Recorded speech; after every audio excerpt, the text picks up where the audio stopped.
अब जैसा कि आप जानते हैं हमारे चैनल पे भी व्हाट इज सीरीज चल रही है जिसमें हम अलग अलग फ्रेमवर्क्स को डिस्कस कर रहे हैं। उनमें पहला प्रोजेक्ट पहली एप्लीकेशन बनाना सीख रहे हैं जिसमें अभी हमारा स्प्रिंग फ्रेमवर्क चल रहा है। स्प्रिंग थोड़ा सा लंबा चल रहा है क्योंकि उसमें बहुत सारी चीजें हैं डिस्कस करने के लिए। पहले वीडियो में हमने क्या देखा था, डिपेंडेंसी इंजेक्शन देखा था जिसमें हमने कोई एनोटेशंस का यूज नहीं किया था, एक एक्सएमएल फाइल में सारे बीन्स को डिफाइन किया था। और उसी वीडियो में हमने इंट्रोडक्शन देखा था। सेकंड वीडियो में हमने एनोटेशंस का यूज किया था, एनोटेशंस होते क्या है वो समझा था। आज के वीडियो में हम क्या देखेंगे, जो स्प्रिंग का एक और फीचर होता है एस्पेक्ट ओरिएंटेड प्रोग्रामिंग, उसको हम समझेंगे। उससे रिलेटेड जो भी छोटी मोटी चीजें हैं वो हम समझेंगे। और उसके बाद हम एओपी का भी एक प्रोग्राम, एओपी को भी हम क्या करेंगे हमारे स्प्रिंग के प्रोग्राम में इंप्लीमेंट करके देखेंगे। ठीक है ना। अब देखो एस्पेक्ट ओरिएंटेड प्रोग्रामिंग का मतलब क्या होता है। तो आप किसी भी शॉप की बात कर लो, किसी भी मॉल की बात कर लो, किसी लाइब्रेरी की बात कर लो, बैंक की बात कर लो, उसमें एक होते हैं मेन कंसर्न्स। जैसे अगर हम बात करते हैं किसी मॉल की तो वहां के जो मेन कंसर्न्स होते हैं वो क्या होते हैं, लाइक आपने शॉपिंग की, आपका बिल बना एंड ऑल। ठीक है। अगर आप एक लाइब्रेरी की बात करते हैं तो वहां के मेन कंसर्न्स क्या होते हैं, आपने बुक इशू करवाई, मतलब हमारी एक लाइब्रेरी है तो मेरे लिए जो मेन कंसर्न्स होंगे क्या है कि मैं किसी स्टूडेंट को बुक दूं या किसी से बुक वापस लूं, book issue and book return, ये मेन कंसर्न्स होते हैं। तो इसी तरह से हर एक जगह के, हर एक स्टोर के, हर एक जगह के क्या होते हैं, कुछ मेन कंसर्न्स होते हैं। हर एक एप्लीकेशन के एक मेन कंसर्न्स होते हैं। इसके अलावा कुछ होते हैं क्रॉस कटिंग कंसर्न्स। अब क्रॉस कटिंग कंसर्न्स क्या होते हैं, जो जरूरी तो होते हैं लेकिन हम नहीं चाहते हैं कि मेन एप्लीकेशन के कोड के साथ वो बार बार क्या करें, इंटरफेयर करें। जैसे अगर हम एक बात करें शॉपिंग मॉल की ही, तो वहां पे मेन कंसर्न्स तो क्या है, कि आपने शॉपिंग की, आपका बिल बना एंड ऑल, लेकिन उसके अलावा कुछ सिक्योरिटी कंसर्न्स हैं। जैसे कि आपकी क्या होगी, चेकिंग होगी, आपका जो बैग है वो डिपॉजिट किया जाएगा, आपके जो भी बिल है उसको फिर लास्ट में चेक किया जाएगा, सील लगेगी एंड ऑल। तो ये क्या है, कुछ क्रॉस कटिंग कंसर्न्स हैं। हम नहीं चाहते हैं कि जो काउंटर जहां पे बिलिंग हो रही है वहां पे सिक्योरिटी का प्रोसीजर आ जाए या वहीं पे उन्हीं को क्या करना पड़े, बैग्स डिपॉजिट करने पड़े एंड ऑल। इसी तरह से अगर हम एक लाइब्रेरी की बात करें तो लाइब्रेरी की मेन कंसर्न्स तो क्या है, बुक इशू करवाना और बुक इशू करना और बुक रिटर्न करवाना। ठीक है।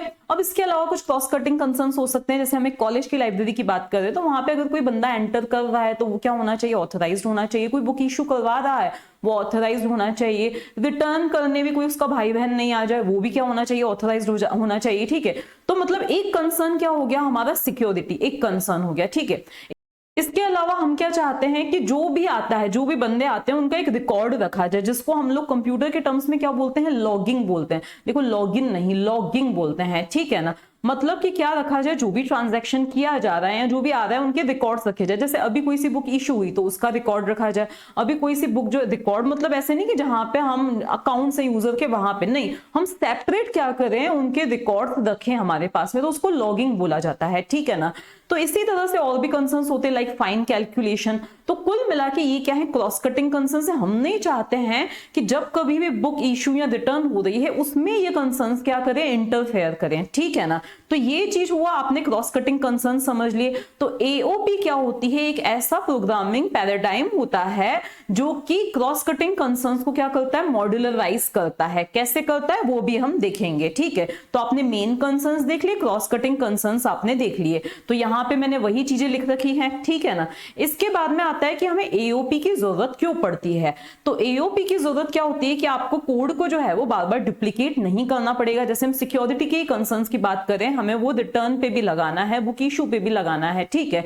तो हमें बार बार उसी कोड को हर एक फंक्शन पे ना लगाना पड़े, हम एक जगह उसको लिख के रख दें। ठीक है। और फिर जहां हमें अप्लाई करना है, जिस पॉइंट पे हमें अप्लाई करना है वहां पे हम क्या कर लें, अप्लाई कर लें। ठीक है ना। इसके बाद अगर हम क्या कर रहे हैं, मतलब अगर हमारे पास एओपी नहीं है तो एक होता है कोड डुप्लीकेशन। ठीक है। और फिर कोड को मेंटेन करना भी क्या होता है, मुश्किल होता है। ठीक है। जैसे कि सिक्योरिटी का कोड आपने 4 बार लगा रखा है, अब आपको क्या करना है कि चेंज करना है तो चेंज भी चारों जगह करना पड़ेगा। ठीक है। फिर आता है कि कोर लॉजिक क्या हो जाता है, एडिशनल कंसर्न्स की वजह से क्या हो जाता है, डिस्टर्ब हो जाता है। ठीक है। तो ये क्या हुआ, एओपी की जरूरत क्यों पड़ती है। ठीक है ना। अब यहाँ पे जैसे कि मैंने आपको एग्जांपल बताया था कि ये क्या है, हमारी लाइब्रेरी जिसके ये दो मेन कंसर्न्स हैं, ठीक है। यहाँ पे बुक इशू का कोड लिखा जाएगा, यहाँ पे बुक रिटर्न का कोड लिखा जाएगा, ठीक है। ये हमारे मेन कंसर्न्स है। अब हमारे माइंड में आता है कि हमारे क्या करनी है, एक तो लॉगिंग एक्टिविटीज है, एक हमारा कंसर्न हो जाता है लॉगिंग एक्टिविटीज, ठीक है, कि हमें रिकॉर्ड करना है कि कब कौन सी बुक इशू हो रही है, कब कौन सी बुक क्या हो रही है, रिटर्न हो रही है, ठीक है। दूसरा आ जाता है फाइन कैलकुलेशन, तीसरा इसी में हम ऐड कर सकते हैं सिक्योरिटी करके, ठीक है। तो ये आ जाते हैं हमारे क्रॉस कटिंग कंसर्न्स। तो ये दोनों चीजें देख ली। अब बात ये आती है कि हम हमारी मेन एप्लीकेशन में इन कंसर्न्स को किस तरह से लगा सकते हैं। तो वहीं आती है हमारी एस्पेक्ट ओरिएंटेड प्रोग्रामिंग, जिसकी कुछ मेन चीजें होती है। पहली चीज क्या होती है, एडवाइस। एडवाइस मतलब वो एक्चुअल कोड, वैसे इससे पहले हम एस्पेक्ट भी पढ़ सकते थे, लेकिन हम पहले चलो एडवाइस बता देती हूँ। वो एक्चुअल कोड जो आप क्या करना चाहते हो, आपके कंसर्न का हिस्सा है। जैसे कि आप क्या code that you want to execute for a particular concern. जैसे मेरा जो कंसर्न है वो क्या है, लॉगिंग, या मेरा जो कंसर्न है वो क्या है, यूजर ऑथेंटिकेशन, ठीक है। तो मैं एक मेथड बनाऊंगी यूजर ऑथेंटिकेशन, और उसको क्या बोला जाएगा, एडवाइस बोला जाएगा। मेरा जो कंसर्न है वो क्या है, लॉगिंग, मतलब मैं क्या करना चाहती हूँ, कुछ डिटेल्स को रिकॉर्ड करना चाहती हूँ, ठीक है। तो एक लॉगिंग करके मेरा क्या हो जाएगा, मेथड, जिसको मैं एडवाइस बोलूंगी, ठीक है। तो ये क्या होता है, जो मेथड जो होता है वो क्या होता है, एडवाइस होता है, ठीक है। जब हम प्रोग्राम बनाएंगे आपके सामने आपकी जो ये चीजें हैं डाउट से वो क्लियर होते जाएंगे, ठीक है। अब ये हमारा ऐसे एक छोटा सा सूडो कोड मैंने लिख रखा है, ठीक है। तो यहां पर अगर हम देखें तो ये क्या है, एक एस्पेक्ट है, ठीक है। एस्पेक्ट पे अभी आपको आने की जरूरत नहीं है, ठीक है। अब यहां पर क्या है, लॉगिंग में भी मेरी दो चीजें हैं कि मैं क्या करना चाहती हूँ कि इशू से पहले भी रिकॉर्ड करना चाहती हूँ। जब हमारा इशू फंक्शन एग्जीक्यूट हो उससे पहले भी मैं उस चीज को क्या करना चाहती हूँ, रिकॉर्ड करना चाहती हूँ, लॉगिंग करना चाहती हूँ, ठीक है ना। इसी तरह से इशू होने के बाद भी मैं क्या करना चाहती हूँ, लॉगिंग करना चाहती हूँ। रिटर्न होने के बाद भी मैं क्या करना चाहती हूँ, कुछ रिकॉर्ड करना चाहती हूँ। इसी तरह से हमारे सिक्योरिटी का भी आ सकता है कि हम ऑथेंटिकेशन किस किस पॉइंट पे करना चाहते हैं। तो पॉइंट्स को आप हटा दो। तो कुल मिला के ये जो मेथड्स हैं, इन मेथड्स को ही क्या बोला जाएगा, इन मेथड्स को ही बोला जाएगा एडवाइसेस, ठीक है ना। ये मेथड्स क्या है, हमारे एडवाइसेस है। अब यहाँ पे हमने ना और भी बहुत सारी चीजें लिखी है, लाइक हमने क्या लिखा है, at the rate before, at the rate after. इनको सारी चीजें समझ में आ जाएंगी। फिलहाल आपको जो ध्यान देना है वो किस पे ध्यान देना है कि ये जो दो हमारे मेथड्स हैं, ये मेथड्स क्या है, हमारी एडवाइसेस हैं, जहां पे हम हमारे क्रॉस कटिंग कंसर्न्स का क्या कर रहे हैं, कोड एग्जीक्यूट कर रहे हैं। अब यहाँ पे दो सेपरेट मेथड्स हमने क्यों लिखे हैं, क्योंकि हमने प्रिंट करवाने के लिए, एक में क्या प्रिंट होना चाहिए, बिफोर इशूइंग अ बुक, मतलब जो हम इशू होने से पहले हम जो काम करना चाह रहे हैं। फिर दूसरा आता है रिटर्न होने के बाद हम जो काम करना चाहते हैं। लाइक हमारा एक और एस्पेक्ट हो जाता है, एक और जो हमारा कंसर्न हो जाता है वो क्या हो जाता है, लाइक फाइन कैलकुलेशन। तो उस पर्टिकुलर कोड को, उस पर्टिकुलर मेथड को हम कब करना चाहते हैं, जब बुक रिटर्न हो रही है उससे पहले अगर हम करना चाहते हैं, ठीक है। तो ये सारी चीजें अभी धीरे धीरे करके आपको क्लियर हो जाएंगे। तो कुल मिला के जो मेथड्स एग्जीक्यूट होंगे उनको क्या बोला जाता है, एडवाइस होगी। जो क्रॉस कटिंग कंसर्न्स के जो मेथड्स होंगे वो क्या होंगी, एडवाइस होगी, ठीक है ना। अब जो पर्टिकुलर क्लास है जो इनको एनकैप्सुलेट कर रही है इन कंसर्न्स को, उसको बोला जाता है एस्पेक्ट, ठीक है। जैसे हमारा सिक्योरिटी करके एक एस्पेक्ट है, लॉगिंग करके दूसरा एस्पेक्ट है। लॉगिंग वाले में मैंने ये दो मेथड्स लिख रखे हैं, method number 1 and method number 2, ठीक है। इसी तरह से सिक्योरिटी वाले के भी दो मेथड्स हो सकते हैं, 3 मेथड्स हो सकते हैं, method number 1, method number 2 and method number 3 and all, ठीक है ना। इसी तरह से हमारे फाइन कैलकुलेशन के अंदर एक मेथड हो सकता है। तो जिस पर्टिकुलर क्लास के अंदर ये एडवाइसेस हैं, जो क्लास इनको एनकैप्सुलेट कर रही है, उसको क्या बोला जाता है, एस्पेक्ट बोला जाता है। A module that encapsulates advice and pointcuts, ठीक है। तो एडवाइस तो मैंने बता दिया, मतलब जो हमारे जो मेथड्स हैं जो एग्जीक्यूट होंगे, ठीक है, तो वो हो गई एडवाइस। अब बात आती है पॉइंट कट्स क्या होते हैं, ठीक है। तो अभी मैं पॉइंट कट्स पे भी आती हूं। तो यहां पर अगर हम देखें तो ये क्या है, अभी अभी मैंने आपको बताया था ये क्या है, एडवाइस है, ठीक है। और ये हमारी क्या है, ये हमारी क्या है, एस्पेक्ट है, ठीक है। इसके बाद जॉइंट पॉइंट्स क्या होते हैं, तो इशू बुक, मतलब कहां पर हम लगाना चाहते हैं हमारी मेन जो कंसर्न्स हैं, मेन कंसर्न के जो मेथड्स हैं, जैसे कि इशू बुक, रिटर्न बुक, ठीक है ना। तो उनको क्या बोला जाता है, जहां पे हम उस एडिशनल कंसर्न को लगाना चाह रहे हैं, उनको क्या बोला जाता है, जॉइन पॉइंट बोला जाता है, उनको जॉइन पॉइंट बोला जाता है। ये हमारी मेन है, ठीक है, और ये क्या है हमारे क्रॉस कटिंग फंक्शन से, ठीक है ना। अब मेन में क्या है, रिटर्न बुक है, ठीक है, इशू बुक है, ठीक है, ये क्या है हमारे, ये है हमारे ज्वाइन पॉइंट्स, ठीक है।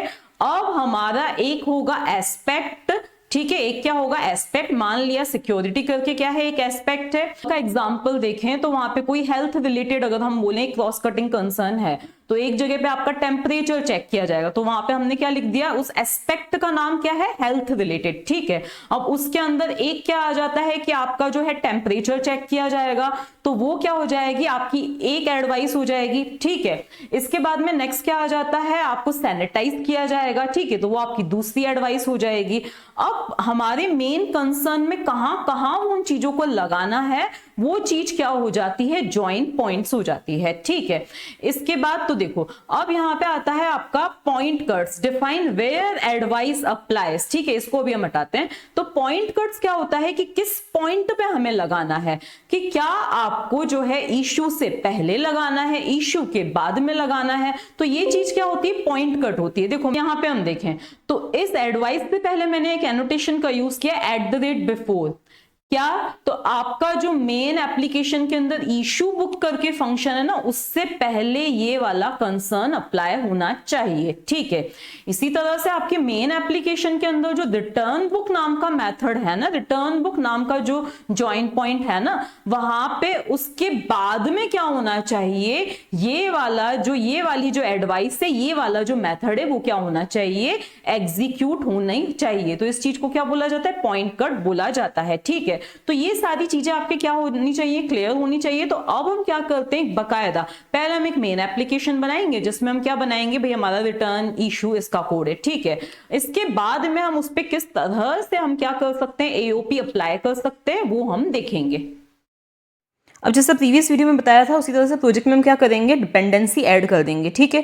अब हमें क्या करना है, एक क्लास को ऐड करना है लाइब्रेरी नाम से। अब उस लाइब्रेरी क्लास में देखो, ये मैं फटाफट बता रही हूँ क्योंकि बहुत ही कॉमन सी चीज़ें हैं, इसको मैंने कंपोनेंट बताया क्यों, क्योंकि स्प्रिंग मैनेज क्लास हो गई, ठीक है हमारी। अब इसमें हमें क्या करना है, एक इशू बुक करके मैथड बना देंगे जिसमें हम 3 पैरामीटर्स पास करेंगे। एक बुक का आईडी होने वाला है, दूसरा नंबर ऑफ बुक्स होने वाली है, और तीसरा क्या होने वाला है, यूजर का नाम होने वाला है, ठीक है, यूजर आईडी होने वाला है, ठीक है। ये हमारे सिक्योरिटी के पर्पस से काम आएगा बाद में। अब हम यहाँ पे इशू बुक में देखो, आप चाहो तो डेटाबेस रिलेटेड ऑपरेशंस कर सकते हो। यहाँ पे हम सिर्फ समझाने के लिए यहाँ पे लिख रहे हैं कि भाई हम ये इतनी बुक्स जो हैं इस पर्टिकुलर यूजर को इशू कर रहे हैं, या सिंपली हम क्या कर रहे हैं, इतनी बुक्स इशू कर रहे हैं, ठीक है। जो आपको मैसेज देना है वो आप दे सकते हो, ठीक है। इसी तरह से हम क्या करेंगे, रिटर्न बुक नाम का भी मेथड बनाएंगे जिसमें भी क्या होंगे, हमारे 3 पैरामीटर्स होंगे, ओके। अब यहाँ पे हमने बस ये मैसेज को चेंज कर दिया है, ओके। तो ये हमारी क्या एक लाइब्रेरी नाम की क्लास है। अब हमें एक और क्लास बनानी है लाइब्रेरी कंट्रोलर नाम से, जिसमें हम क्या करेंगे, मैथड्स को कॉल कर सकें, ठीक है। तो हमारी 2 क्लासेस हो जाएंगी, ओके। तो अब यहाँ पे इसमें भी हमें क्या करना है, इसको भी कंपोनेंट बताना है ताकि हमारा डिपेंडेंसी इंजेक्शन परफॉर्म हो सके। इसमें भी ऊपर हमें बताना है @कंपोनेंट, ओके। वो हम बाद में बता देंगे। पहले हम क्या करते हैं, लाइब्रेरी नाम का एक रेफरेंस क्रिएट करते हैं, ऑब्जेक्ट नहीं क्रिएट कर रहे हैं, ध्यान देना, हम रेफरेंस क्रिएट करें ताकि डिपेंडेंसी इंजेक्शन ऑटोमेटिकली परफॉर्म हो सके। ऑटो वाइड लिखने का रीजन क्या है, प्रीवियस वीडियो में ही मैंने बताया था, ठीक है। तो यहाँ पे मैंने क्या लिखा है, पब्लिक वॉइड, और यहाँ पे परफॉर्म ऑपरेशंस। आप चाहो तो यूजर से पूछ सकते हो नंबर ऑफ बुक्स वगैरह, ठीक है। अब यहाँ पे हम एक फंक्शन बनाएंगे जिसका नाम हम दे रहे हैं, जैसे हमारा परफॉर्म ऑपरेशंस। तो यहाँ पर ये हमारा मेथड है पब्लिक वॉइड, और इसका नाम हम दे देते हैं परफॉर्म लाइब्रेरी ऑपरेशंस या परफॉर्म ऑपरेशंस, इसका नाम दे दिया, जिसमें हम क्या करेंगे, फंक्शंस को कॉल करेंगे। कौन से फंक्शंस को कॉल करेंगे, जो रिटर्न और इशू वाले जो फंक्शंस हैं उनको हम कॉल करेंगे अलग अलग वैल्यूज के साथ में, ठीक है। तो अब हमें क्या करना है, सबसे पहले इस लाइब्रेरी का यूज करना है। देखो हमने लाइब्रेरी का कोई ऑब्जेक्ट नहीं बनाया, सिर्फ रेफरेंस बनाया, क्यों, क्योंकि यहाँ पे डिपेंडेंसी इंजेक्शन परफॉर्म होने वाला है, ठीक है। तो यहाँ पे हमने क्या लिखा है, लाइब्रेरी डॉट, अब उसके लिए जैसे मैंने की कौन सा मेथड कॉल किया, इशू मेथड को कॉल किया, इशू बुक को। तो पहले मुझे क्या देना है, बुक का ID, then number of books, then user ID, ये 3 चीजें देनी है, ठीक है। तो इसको मैंने कॉल किया, सबसे पहले बुक का आईडी, जो जैसे कि स्ट्रिंग है तो यहाँ पे मैं डबल कोट्स में दे देती हूँ, जैसे B101, ठीक है, ये क्या है, बुक का आईडी है। उसके बाद मुझे नंबर ऑफ बुक्स देनी है, तो नंबर ऑफ बुक्स को शायद मैंने गलती से स्ट्रिंग दे दिया हो, तो उसको मुझे पहले क्या कर देना है, इंटीजर कर देना है, ठीक है। तो यहाँ पर मैंने क्या कर दिया है, इंट कर दिया इसको, और इसको भी मैंने क्या कर दिया है, इंट कर दिया है, ठीक है। इसको भी मैंने सेव किया। अब यहाँ पे हम गए, अब यहाँ पर मुझे क्या देना है, नल के प्लेस पे सपोज मैंने यहाँ पे 2 लिख दिया, ओके। और यहाँ पर यूजर का आईडी सपोज मैंने दे दिया है user111, ओके। तो ये इशू बुक फंक्शन कॉल हो जाएगा, ओके। इसी तरह से मैं 2-3 बार जैसे भी मुझे समझ में आ रहा है मैं इनको क्या कर देती हूँ, कॉपी करके और इनको पेस्ट कर देती हूँ। अब सपोज मैं क्या कर रही हूँ, इसी इशू बुक को कॉल कर रही हूं। अब मैं यहाँ पे बुक आईडी जो भी देना है दे दिया, और यहाँ पे यूजर की जगह मैंने क्या दे दिया है, गेस्ट दे दिया है, ठीक है। तो तो अब अगर मैं इसको क्या करूंगी, ये अब मेरा जो लाइब्रेरी कंट्रोलर है वो क्या हो चुका है, कंप्लीट हो चुका है। मतलब मैं इसकी हेल्प से लाइब्रेरी के जो मेथड्स हैं उसको कॉल कर सकती हूँ, ठीक है। अब बात ये आती है इनको हम कॉल कैसे करें। तो अब मैंने प्रीवियस वीडियो में मेन फंक्शन बनाना सिखाया था, मेन क्लास में दिखाया था। अब यहाँ पे हमारे पास क्योंकि एक ऐप डॉट जावा है ही, तो हमें जो भी सेटिंग्स जो भी चेंजेस करने हैं ना, क्यों ना हम इसी में कर लें। तो अब हमें यहाँ पे क्या करना पड़ेगा, तो जैसे मैंने पहले आपको बताया था कि ये क्या है, यहाँ पे मुझे देना पड़ेगा एक एनोटेशन @ कॉन्फ़िगरेशन, ठीक है। और दूसरा हमें क्या देना है, @ कंपोनेंट। तो इससे पहले मुझे एक और चेंज यहाँ पे करना है, क्योंकि देखो ये दूसरे पैकेज में, ये दूसरे पैकेज में, तो मुझे क्या करना है, इस पैकेज की क्लासेस को क्या करवाना है, इंपोर्ट करवाना है। तो यहाँ पर मैं लिख देती हूँ इस नेक्स्ट लाइन में इंपोर्ट, और फिर जो भी मेरा ये पाथ है वो मुझे प्रोवाइड कर देना है। तो यहाँ पे com.example.spring.star, ठीक है। तो उसकी जो भी क्लासेस है आ जाएंगी, हम लाइब्रेरी को एक्सेस कर सकेंगे।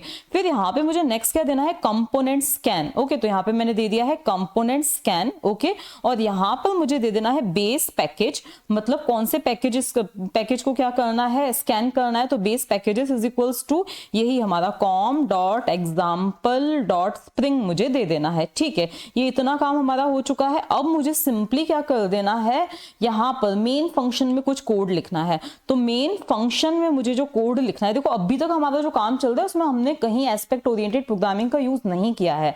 यहाँ पर हम क्या कर रहे हैं, सिर्फ एक सिंपल सा प्रोग्राम बना के देख रहे हैं स्प्रिंग का, ओके। उसके बाद आपको समझ में आएगा कि किस तरह से हम एओपी को इसमें इंप्लीमेंट कर सकते हैं। तो देखो जो 3 लाइंस मुझे लिखनी है, मैं फटाफट से यहाँ पे लिख देती हूँ और एक्सप्लेन। अब यहाँ पे एप्लीकेशन कंटेक्स्ट का मैंने ऑब्जेक्ट बनाया है कंटेक्स्ट नाम से। अब क्योंकि यहाँ पे ना हमने कोई अलग से कोई कंटेक्स्ट फाइल नहीं बनाई है, हमने एनोटेशंस का यूज़ किया है, इसीलिए हम यहाँ पे क्या दे रहे हैं, एनोटेशन कन्फिग, मतलब जैसे कि हमने प्रीवियस वीडियो में किया था। तो ये वाला पूरा आपको नाम लिख लेना है। और यहाँ पे आप बता रहे हैं ऐप डॉट क्लास, क्योंकि यहीं से क्या किए जाएंगे, स्कैन किए जाएंगे। किनको, हमारी जो बीन्स को स्कैन किया जाएगा इस ऐप डॉट क्लास में से ही, ठीक है। अब लाइब्रेरी कंट्रोलर का ऑब्जेक्ट बनाया libcon, क्योंकि उसी के थ्रू हम क्या कर रहे हैं, ऑपरेशन परफॉर्म कर रहे हैं, is equals to context.getBean, okay. क्योंकि ऊपर कंपोनेंट लिखा था तो वो क्या है, एक स्प्रिंग मैनेज्ड बीन ही है, ठीक है।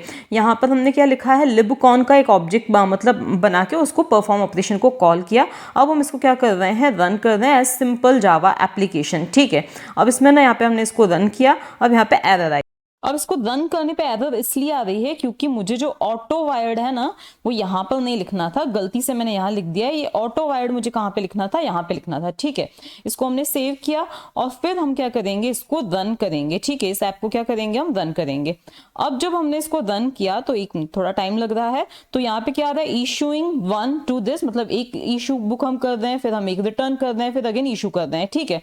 अब मान लिया कि इसमें ना मुझे 2 एस्पेक्ट्स को लगाना है, ठीक है। कौन से 2 एस्पेक्ट्स को लगाना है इस लाइब्रेरी पे, पहला जो है, मतलब पहला हमारा क्या है इशू, हमारा पहला जो कंसर्न है, क्रॉस कटिंग कंसर्न, वो क्या है कि मुझे यहाँ पे लॉगिंग करनी है। लॉगिंग करनी है मतलब यहाँ पे आना चाहिए कि अभी एक बुक इशू हो रही है इसको, ठीक है, मतलब रिकॉर्ड करना है, ठीक है। और उसके अलावा मेरा क्या है, सिक्योरिटी कंसर्न है, मतलब मैं क्या चाहती हूँ कि यहाँ पे यूजर जो है वो ऑथराइज्ड होना चाहिए। जैसे कि आपने देखा, मैं चाहती हूँ कि जो यूजर से स्टार्ट हो रहे हैं वो लॉग इन कर सकते हैं, लेकिन जिनका यूजर आईडी गेस्ट है वो ऑथराइज नहीं है। तो ऐसा कुछ मैं मेथड लगाना चाहती हूँ, ठीक है। तो अभी अगर मैं एओपी नहीं लगा रही हूँ तो ये दोनों काम मुझे यहाँ पर करने पड़ेंगे। कैसे करने पड़ेंगे, तो मैं दोनों यहाँ पे जल्दी से आपको करके बता देती हूँ। अब यहाँ पे हम एक मेथड बना रहे हैं जिसका रिटर्न टाइप होने वाला है बुलियन, और इसका नाम हम जैसे दे देते हैं कि इज ऑथराइज, मतलब जो यूजर है ऑथराइज्ड है या नहीं। और यहाँ पे हम क्या पैरामीटर पास करेंगे, यूजर आईडी, ओके। अब यहाँ पे हमारा एम क्या है कि यूजर आईडी स्टार्ट होना चाहिए यूजर से। तो यहाँ पे हमने दे दिया return user ID dot starts with user. अगर वो यूजर से स्टार्ट होगा तो वो ट्रू रिटर्न करेगा, अदरवाइज ये फॉल्स रिटर्न करेगा। अब इसको हम यहाँ पे दोनों में क्या करेंगे, कॉल करेंगे, इशू बुक में और रिटर्न बुक में। तो यहाँ पे हम क्या कर रहे हैं, पहले तो हम यहाँ पे क्या कर रहे हैं, हमारा लॉगिंग का काम कर रहे हैं। जैसे नहीं सिस्टम पे मैसेजेस डिस्प्ले होते हैं कंसोल पे, that method started, this is working and all, ये हो रहा है वो हो रहा है, तो उसी तरह से लॉगिंग का काम होता है, ओके। सिर्फ समझाने मात्र के लिए। अब इसके बाद यहाँ पे हम क्या कर रहे हैं, उस मेथड को कॉल करेंगे जो इस ऑथराइज्ड हमने बनाया था, और जो यूजर आईडी हम पास करेंगे वो यहाँ से हम उसको पास कर देंगे, जो हमारे पास आएगा वो हम यहाँ से पास कर देंगे, ठीक है। और यहाँ पे मैसेज आ जाएगा नॉट ऑथराइज, मतलब अगर वो फॉल्स रिटर्न करेगा तो यहाँ पे क्या आएगा, नॉट ऑथराइज्ड आ जाएगा, और रिटर्न मतलब हम बाहर आ जाएंगे, आगे कोई काम नहीं होने वाला है, ठीक है। इसी तरह से यही वाला काम हम किस में करना चाहते हैं, हम यही लॉगिंग हम कब करना चाहते हैं, एग्जिट होते टाइम भी करना चाहते हैं, ठीक है। अब यही पर्टिकुलर कोड जो इशू पे किया है हमने वो रिटर्न पे भी हम करना चाहते हैं, तो यहाँ पे हमने क्या कर दिया, रिटर्न पे भी भाई रिटर्न प्रोसेस स्टार्ट हो चुकी है, ठीक है, यहाँ पे भी ऑथराइज्ड होने वाला है, और रिटर्न से बाहर निकलते टाइम भी हमारा क्या आना चाहिए, ये लॉगिंग होनी चाहिए, ठीक है। तो इतना काम हमारे जो क्रॉस कटिंग कंसर्न हमारे मेन कंसर्न में हमने ऐड कर दिया है जबरदस्ती, ठीक है। एक ही जैसा कोड क्या होता है, हमें हर एक मेन कंसर्न के साथ ऐड करना पड़ रहा है, जिससे हमारा मेन कंसर्न भी डिस्टर्ब हो रहा है इन द सेंस कि अननेसेसरी बड़ा बड़ा सा कोड दिखाई दे रहा है, ठीक है। और इसके अलावा कोड का डुप्लीकेशन भी हो रहा है, जिसकी वजह से कभी कभी इनकंसिस्टेंट कोड भी हो सकता है, जैसे कि मुझे हर जगह पे ये ऑथेंटिकेशन लगाना पड़ रहा है, ऐसे 5 मेथड्स होंगे तो मुझे हर जगह ये ऑथेंटिकेशन लगाना पड़ेगा, ताकि सबसे बड़ा ड्रॉबैक तो ये कि कोड का क्या हो रहा है, डुप्लीकेशन हो रहा है, और मेन कंसर्न के साथ ये क्रॉस कटिंग कंसर्न्स क्या हो रहे हैं, मिक्सअप हो रहे हैं। अब अगर हम एओपी का यूज करना चाहें तो कैसे करेंगे, तो अब इस पर्टिकुलर प्रोजेक्ट में हमें एओपी को इंप्लीमेंट करना है, तो उसके लिए पहले हमें क्या करनी पड़ेगी, pom.xml में डिपेंडेंसी को ऐड करना पड़ेगा, ठीक है।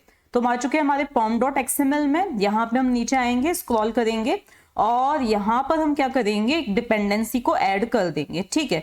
तो यहाँ पे हमने इस डिपेंडेंसी को ऐड कर दिया। आप इसको आप कहाँ से कर सकते हो, maven रिपोजिटरी में सर्च कर सकते हो, एस्पेक्ट व्यूअर सर्च करोगे तो आपको ये डिपेंडेंसी मिल जाएगी। और वैसे भी हम डिपेंडेंसी सर्च करके ऐड करना पहले ही देख चुके हैं, ओके।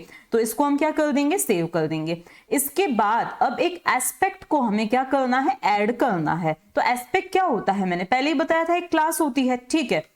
तो हम कहाँ पे जाएंगे, हमारे इसी पैकेज के अंदर क्या करेंगे, एक नई क्लास को ऐड करेंगे। अब हमारा पहला जो एस्पेक्ट होगा वो सिर्फ लॉगिंग के लिए होगा, दैट इज रिकॉर्ड करने के लिए होगा कि अभी ये वाला ऑपरेशन शुरू हो रहा है, ये ऑपरेशन खत्म हो रहा है, एंड ऑन। तो इसका मैंने नाम दे दिया है लॉगिंग एस्पेक्ट, ठीक है। तो ये मैंने दे दिया, और उसी के बाद देखो स्टेप बाय स्टेप कर रहे हैं, फिर हम सिक्योरिटी के लिए भी करेंगे, और वो थोड़ा सा, क्योंकि आप एंड तक देखिएगा, लॉगिंग वाला बहुत ही सिंपल होता है, लेकिन सिक्योरिटी वाले में हमें पैरामीटर की जरूरत है, इसीलिए आपको उसको ध्यान से देखना पड़ेगा, ठीक है। तो इसको हमने क्या किया, फिनिश किया। अब ये हमारी क्लास स्टार्ट हो गई है। अब यहाँ पे हमें 2 चीजें लिखनी है। पहली चीज हमें लिखनी है @एस्पेक्ट, ठीक है। तो ये आ गया हमारा, अपने आप पैकेज ऐड हो गया। देन हमें लिखना है @कंपोनेंट, ठीक है। तो ये क्या हो जाएगी, सी स्प्रिंग मैनेज्ड क्लास बन जाएगी, ठीक है। ये दोनों चीजें हमने लिख ली। अब इसके अंदर हम क्या चाहते हैं, हम देखो अब यहाँ पे ना हमें पॉइंट कर, मतलब हमें ये बताना है कि ये जो पर्टिकुलर जो मेथड्स हैं वो किस पॉइंट्स पे क्या होने चाहिए, एग्जीक्यूट होने चाहिए। तो पहले मैंने क्या लिखा, @बिफोर लिखा, ठीक है। इस चीज को ध्यान से समझिएगा, क्योंकि मेन इस पूरे जो वीडियो है उसकी मेन चीज यही है, ठीक है। बिफोर हमने लिखा। अब इसमें हम ब्रेसेस के अंदर क्या, पैरेंथेसिस के अंदर क्या लिखेंगे, सबसे पहले एग्जीक्यूशन, ठीक है। तो ये एग्जीक्यूशन हमने लिखा, ठीक है। इसके बाद ये पूरा मैं भी आपको एक्सप्लेन करूंगी। फिर हमारा एक और पैरेंथेसिस स्टार्ट होता है, यहाँ पे हम क्या लिखेंगे, स्टार। अब यहाँ पर हम एक तरह से यूं समझ लीजिए कि जिस मेथड के आगे पीछे जहां पे भी हम लगाना चाह रहे हैं, यहाँ हम ये बोलें कि जिस भी जॉइंट पॉइंट के आगे हम इसको लगाना चाह रहे हैं, जिस भी मेथड मेन एस्पेक्ट के मेन कंसर्न के आगे हम लगाना चाह रहे हैं, उसका सिग्नेचर आएगा। जैसे मैं चाहती हूं कि रिटर्न नाम का जो बुक इशू नाम का जो मेथड है, या बुक रिटर्न नाम का जो मेथड है, उसके पहले ये लगना चाहिए। तो मैं किस तरह से इसको बताऊंगी, तो वो जो मेरे मेथड्स हैं वो किसके अंदर हैं, तो com.example.spring, उस पैकेज के अंदर क्या है, हमारी लाइब्रेरी नाम की क्लास है। तो ये हमने दे दिया यहाँ पे लाइब्रेरी, ठीक है। इसके बाद मैं चाहती हूँ कि उस लाइब्रेरी क्लास के जो सारे मेथड्स हैं उस पे ये लगना चाहिए, ठीक है। तो मैंने .स्टार दे दिया, ओके। अगर आप चाहते हो, देखो मैं चेंज भी आपको करके बताऊंगी कि मैं चाहती हूँ कि नहीं सिर्फ वो बुक रिटर्न के पहले ही लगे, बुक इशू के पहले ही लगे, तो वो भी मैं कर दूंगी, ठीक है। लेकिन अभी मैं चाहती हूँ ये उसके लाइब्रेरी क्लास के जो भी दोनों मेथड्स है उसके पहले ये लगना चाहिए, ओके। इसके बाद में फिर मैंने क्या किया, यहाँ पर इस ब्रैकेट को क्लोज किया। मतलब ये क्या है, ये पैरामीटर्स के लिए, ये स्टार है रिटर्न टाइप के लिए, दैट इज कुछ भी रिटर्न टाइप हो। और यहाँ पे मैं क्या लगाऊंगी, इस पैरेंथेसिस के अंदर 2 डॉट्स लगा दिए। इसका मतलब इसके जो नंबर ऑफ आर्ग्यूमेंट्स हो, चाहे कुछ भी हो, कोई से भी आर्ग्यूमेंट्स हो, मतलब दोनों इंटीजर्स हो, कोई आर्ग्यूमेंट्स ना हो, कुछ भी हो, ठीक है। तो कुल मिला के स्टेटमेंट से हम क्या कह रहे हैं कि जो लाइब्रेरी नाम की क्लास है उसके सभी मेथड्स पे ये क्या लगना चाहिए, सभी मेथड्स के एग्जीक्यूट होने से पहले क्या होना चाहिए, ये वाला जो क्रॉस कटिंग कंसर्न है वो एग्जीक्यूट होना चाहिए, ये हम कहना चाह रहे हैं, ये वाला पर्टिकुलर मेथड जो है वो एग्जीक्यूट होना चाहिए जो हम आगे लिखेंगे। ओके, अब यहाँ पे इनका सिग्नेचर दे रखा है, रिटर्न टाइप कुछ भी हो और पैरामीटर्स कुछ भी हो। ओके, यहाँ पर हम क्या बताएंगे, यहाँ पे मेथड देना जरूरी है, इसलिए यहाँ पे आप देख रहे हो क्या आ रही है, एरर आ रही है। तो अब हमारा मेथड शुरू होता है पब्लिक और फिर यहाँ पे आ गया वॉइड, और फिर यहाँ पे सपोज मैंने दे दिया बिफोर मैसेज। ठीक है, मतलब जो पहले मैसेज, अब जरूरी नहीं इसका आप कुछ भी नाम दे सकते हो। ठीक, तो यहाँ पे मैंने दे दिया बिफोर मैसेज। ठीक है, मैं जानबूझ के ई नहीं लगा दी ताकि आपको ऐसा नहीं लगे कि बिफोर ही देना है हमें। ठीक है, तो यहाँ पे मैंने दे दिया बिफोर मैसेज, मतलब किसी भी मेथड के पहले जो मैसेज आना चाहिए वो। ओके, इसके बाद में इसकी बॉडी स्टार्ट होती है और हम करना क्या चाहते हैं, हम मात्र क्या करना चाहते हैं, एक मैसेज देना चाहते हैं। अब आप चाहो तो डेटाबेस में स्टोर करना है, जो कुछ भी करना है आप कुछ भी कर सकते हो। तो यहाँ पे मैंने दे दिया प्रिंट एलएन और यहाँ पर हम क्या दे रहे हैं, लॉगिंग, कि हम इस चीज को क्या कर रहे हैं, लॉग कर रहे हैं, रिकॉर्ड कर रहे हैं। ठीक है, method is about to start, तो method is about to start. अब यहाँ पे मैंने ऐसे क्यों नहीं लिखा कि इशू method is about to start, क्योंकि ये मैं इशू और रिटर्न दोनों के पहले लगा रही हूँ। ठीक है, तो ये मैंने इतना लिख दिया। ठीक है, और इसको कर दिया मैंने एंड। ओके, इसी तरह से मैं क्या दे देती हूँ, एक आफ्टर भी दे देती हूँ। ओके, अब मैं वो आफ्टर वाला आप लोगों को समझाने के लिए मैं सिर्फ इशू के बाद में, सिर्फ रिटर्न के बाद में करवाऊंगी। ओके, तो यहाँ पर मैंने लिख दिया at the rate after. Okay, तो ये क्या आ गया हमारा, एट द रेट आफ्टर आ गया। ओके, और बाकी ये पूरी लाइन को हम पहले तो कॉपी करते हैं, तो इसको हमने कर दिया कॉपी और यहाँ पे हमने क्या कर दिया, इसको पेस्ट कर दिया। ठीक है, लेकिन अब मैं इसको कहाँ लगाना चाहती हूँ, तो इसको मैं सिर्फ कौन से मेथड पे लगाना चाहती हूँ, हमारा जो कौन सा मेथड था लाइब्रेरी के अंदर, रिटर्न वाला जो मेथड था वो, तो रिटर्न बुक यहाँ पे हम दे देंगे। ठीक है, तो यहाँ पे मैंने क्या दे दिया, रिटर्न बुक। ओके, अब यहाँ पर भी पैरामीटर्स चाहे कुछ भी हो उससे कोई फर्क नहीं पड़ रहा है। अब यहाँ पे अगेन हमारी उस मेथड की क्या हो जाती है, शुरुआत होती है। तो ये इस मेथड की हमने बॉडी और यहाँ पे मैंने क्या दे दिया, आफ्टर दे दिया। तो ये आफ्टर मैंने दे दिया, ये क्या है, मेरा आफ्टर मैसेज है। तो ये हमारा एस्पेक्ट जो है वो रेडी है। ठीक है, ये दोनों क्या है, उसकी एडवाइसेस हैं। ये हमने एस्पेक्ट बना लिया। अब इसको हम अप्लाई कैसे करेंगे, क्या हमें लाइब्रेरी पे जाना पड़ेगा, तो हाँ जाना जरूर पड़ेगा, लेकिन लाइब्रेरी से ये जो हेडेक है ना उसको हटाने के लिए। ठीक है, मतलब अगर आप इन मेथड्स में ये सब नहीं देना चाहते हो, आप क्या करना चाहते हो, एक एस्पेक्ट रन करना चाहते हो, तो हम क्या कर रहे हैं, इनको अब लाइब्रेरी से हटा देते हैं। ठीक है, ताकि हमारा जो मेन एप्लीकेशन का कोड है वो बहुत ही व्यवस्थित दिखाई दे, उसमें क्रॉस कटिंग कंसर्न्स ना हो। ठीक है, तो इनको हटा दिया। अभी ये क्यों नहीं हटाया है मैंने, क्योंकि इस पर हम बाद में आते हैं। ठीक है, इसको मैंने क्या कर दिया है, सेव कर दिया है। ओके, इसके बाद में अब हमें क्या करना है, अब हमें हमारी app.java पे आना है। ओके, app.java पे भी हमें एक आधी चेंज करना पड़ेगा।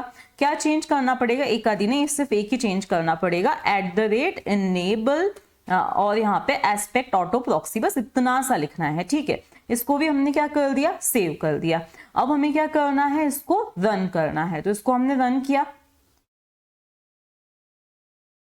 अब आप यहाँ पे देख सकते हो, यहाँ पर एक्चुअली हुआ क्या है, थोड़ा सा ऊपर ले जाएं अगर हम, तो आप देख सकते हो कि इशू से पहले आया method is about to start. ठीक है, अब गलती से मुझे ना स्टार्ट वाले की जगह फिनिश देना चाहिए था, तो मैं एक बार पहले वो वाला चेंज कर देती हूँ। तो यहाँ पर मुझे क्या करना है, method is about to finish लिख देना है, तो आपको ज्यादा अच्छे से समझ में आ जाएगा। हम एक और बार इसको क्या करते हैं, हमारे इसको रन करते हैं, किसको, इस app.java को फिर से हम रन करते हैं। तो इसको हमने रन किया। अब आप देख सकते हो पूरा ऊपर से लेके, पहले क्या हो रहा था, इशू हो रहा था, method is about to start. ठीक है, उसके बाद क्या हो रहा था, method is about to start वापस से इशू होने से पहले इशू हुआ। ठीक है, फिर क्या हुआ, ये बुक रिटर्न हो रही है। ठीक है, थोड़ा ध्यान से आप इस चीज को देखिए, मैं इसको थोड़ा और ऊपर ले जाती हूँ। ठीक है, अब क्या हो रही है, हमारी बुक रिटर्न हो रही है, तो उससे पहले भी आया method is about to start. फिर अब हमारा क्या आया है, method is about to finish. ये वाला मैथड, आफ्टर मैथड मैंने सिर्फ रिटर्न के बाद में दिया था, इसीलिए ये वाला जो है, ये वाला जो एडवाइस है, ये वाली सिर्फ कहाँ पे रन हुई है, रिटर्न के बाद ही रन हुई है। ठीक है, अब वापस से इशू से पहले आया method is about to start, लेकिन हमारा जो यूजर है वो ऑथराइज नहीं है, इसीलिए नॉट ऑथराइज लिखा हुआ है, क्योंकि थर्ड जो हमारा पैरामीटर, थर्ड टाइम जब हम इसको रन कर रहे थे, आप इसमें देख सकते हो, वो हम किससे कर रहे थे, थर्ड नहीं फोर्थ टाइम गेस्ट से रन कर रहे थे। ठीक है, तो आप तो आप ये पूरा ऑब्जर्व कर सकते हो कि इशू से पहले रन हुआ है, इशू से पहले रन हुआ है, रिटर्न से पहले भी और रिटर्न के बाद में भी हुआ है, अगेन इशू से पहले हुआ है। ठीक है, क्योंकि हमने क्या किया था इस लॉगिंग एस्पेक्ट में, इस दूसरे आफ्टर मेथड में क्या बताया था कि ये सिर्फ क्या होना चाहिए, रिटर्न के बाद ही क्या होना चाहिए, रन होना चाहिए। ठीक है, तो अब हम क्या करते हैं, सिक्योरिटी वाला कंसर्न मुझे यहां से क्या करना है, हटाना है। तो यहां पे मैं जाती हूँ, पहले ही मैं क्या करती हूँ, सिक्योरिटी कंसर्न को यहां से हटा देती हूँ। ठीक है, तो यहां से मैंने इसको क्या कर दिया, उड़ा दिया। ओके, यहां से भी मैंने क्या कर दिया, इसको उड़ा दिया। तो यहां से भी मैंने उड़ा दिया, यहां से भी इस मेथड को मैंने क्या कर दिया, उड़ा दिया। ओके, अब देखो आपका जो इशू और रिटर्न है उसमें सिर्फ इशू और रिटर्न जो हमारे मेन कंसर्न है वही है। ठीक है, अब इस पे जो हमें एस्पेक्ट लगाना है उसमें आपको ध्यान देना है, क्योंकि उसमें उस यूजर आईडी की जरूरत है ऑथेंटिकेशन के लिए। ओके, तो हम क्या बनाते हैं, एक नई क्लास बनाते हैं। तो हमने कहां पे गए, यहाँ पे गए, राइट क्लिक किया, न्यू पे गए, क्लास बनाई और उस क्लास का नाम क्या दिया है, सिक्योरिटी एस्पेक्ट, या सिंपली मैंने दे दिया सिक्योरिटी दे दिया। ओके, इसको भी हमने क्या किया, फिनिश किया। ओके, इसमें भी हमने क्या बता दिया कि ये क्या है, एक एस्पेक्ट है। ओके, और ये क्या है, एक कंपोनेंट भी है। तो यहाँ पे दोनों चीजें देना क्या होती हैं, जरूरी होती हैं। ओके, अब हमें सिक्योरिटी के अंदर क्या देना है, मेथड देना है। अब देखो ये वाला मेथड भी हम कहाँ पे चाहते हैं कि इशू और रिटर्न दोनों से पहले होना चाहिए। तो ये जो अभी हमने लॉगिंग एस्पेक्ट में लिखा था ना, ये वाली लाइन, इसी को हम कॉपी कर लेते हैं। तो इसको हमने क्या किया, कॉपी किया और यहाँ पे आके क्या कर दिया, इसको हमने पेस्ट कर दिया। ठीक है, अब यहाँ पे हमारा मेथड क्या है, तो यहाँ पे मैंने दे दिया पब्लिक और फिर यहाँ पे दे दिया वॉइड, और मेथड का नाम क्या होना चाहिए, सपोज ऑथेंटिकेशन। तो ये ऑथेंटिकेशन, इसको हमें कहीं भी कॉल वॉल नहीं करना है, जो नाम देना है दे दो। ठीक है, यहां पर एक खासियत आएगी, यहां पे हमें लिखना पड़ेगा जॉइंट पॉइंट और उसका एक रेफरेंस क्रिएट करना पड़ेगा। तो यहाँ पे कुछ सजेशंस नहीं आ रहे हैं, आने चाहिए। तो वापस से हम लिखते हैं जॉइंट पॉइंट। ठीक है, आ गया ये सजेशन। ठीक है, और यहाँ पे मैंने लिख दिया जेपी। ठीक है, इसके रेफरेंस का ऑब्जेक्ट का नाम क्या है, जेपी है। ठीक है, अब इसकी जरूरत क्यों है, तो देखो हम इसको लगाना कहां पे चाह रहे हैं, तो हम आ जाते हैं हमारी लाइब्रेरी पे आ जाते हैं। ठीक है, लाइब्रेरी में ये यहां और यहां पर, ठीक है, यहां और यहां पर लगने चाहिए। ठीक है, तो ये दोनों क्या है, जॉइंट पॉइंट्स हैं। अब इन जॉइंट पॉइंट्स में से मुझे क्या चाहिए, इंफॉर्मेशन चाहिए। मैंने बताया था ये क्या होते हैं, जॉइंट पॉइंट्स होते हैं, जो मेन कंसर्न्स के जो मेथड्स होते हैं वो जॉइंट पॉइंट्स होते हैं, जिन पर हम लगाना चाह रहे हैं हमारे एस्पेक्ट्स। तो अब इनमें से हमें कुछ इंफॉर्मेशन चाहिए। कौन सी इंफॉर्मेशन चाहिए, यूजर आईडी चाहिए। ठीक है, तो वो यूजर आईडी हमें इसी के थ्रू मिलने वाले हैं, इसीलिए हमें इसके ऑब्जेक्ट क्रिएशन की नीड थी। ठीक है, अब हमें कैसे इसमें से इंफॉर्मेशन मिलेगी, तो यहां पर जैसे हम नहीं करते हैं कमांड लाइन से किसी प्रोग्राम को रन करते, तो ये ऑब्जेक्ट लिखा। ठीक है, और यहां पर मैंने दे दिया आर्ग्यूमेंट्स, हमें आर्ग्यूमेंट्स इज इक्वल्स टू, अब हमें क्या चाहिए, jp.getArgs। ठीक है, मतलब इस जॉइंट पॉइंट में से मुझे क्या मिलेंगे, आर्ग्यूमेंट्स मिलेंगे। अब आप ऑब्जर्व करो तो आपका जो यूजर आईडी है वो कौन से नंबर पे है, तो आपका यूजर आईडी है 012, दैट इज सेकंड नंबर पे क्या है, आपका यूजर आईडी है। ओके, तो आप यहां पे क्या लिखोगे, स्ट्रिंग, और फिर ये हमने लिख दिया स्ट्रिंग। ठीक है, और यहाँ पे दे दिया आपने सपोज UID, इसका नाम क्या दे दिया, UID इज इक्वल्स टू, आप क्या लिखोगे, स्ट्रिंग में कन्वर्ट करना है ऑब्जेक्ट को, तो आपने लिख दिया यहाँ पे टाइप कास्टिंग की है। ठीक है, और फिर यहाँ पे आप क्या लिखोगे, ARGS की कौन सी लोकेशन, फर्स्ट लोकेशन। ठीक है, तो ARGS की फर्स्ट लोकेशन की वैल्यू स्ट्रिंग में कन्वर्ट होकर UID में आ जाएगी। अब हमें UID को देखना है, चेक करना है कि क्या वो यूजर से शुरू हो रहा है क्या, तो बस अब हमें उसका कोड लिख देना है।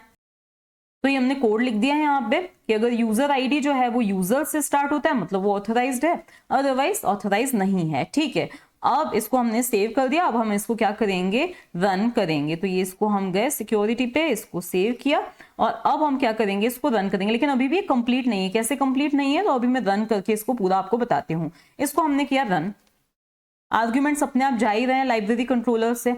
अब यहां पर आप देख सकते हो एक एरर आ गई है। क्यों एरर आ गई है, कुछ कास्टिंग वगैरह की एरर है। तो हम एक बार पहले चेक करते हैं कि हमारी लाइब्रेरी में जो यूजर आईडी है वो कौन से नंबर पे 012 सेकेंड नंबर पर ही है। और हम कहाँ पर जा रहे हैं, हमारी सिक्योरिटी में जा रहे हैं। और यहाँ पे मैंने ना गलती से क्या लिख दिया है, 1 लिख दिया है सिक्योरिटी में। तो यहाँ पर हमें क्या लिख देना है, 2 लिखना था। मैंने बोला 2 था लेकिन 1 कैसे लिख दिया।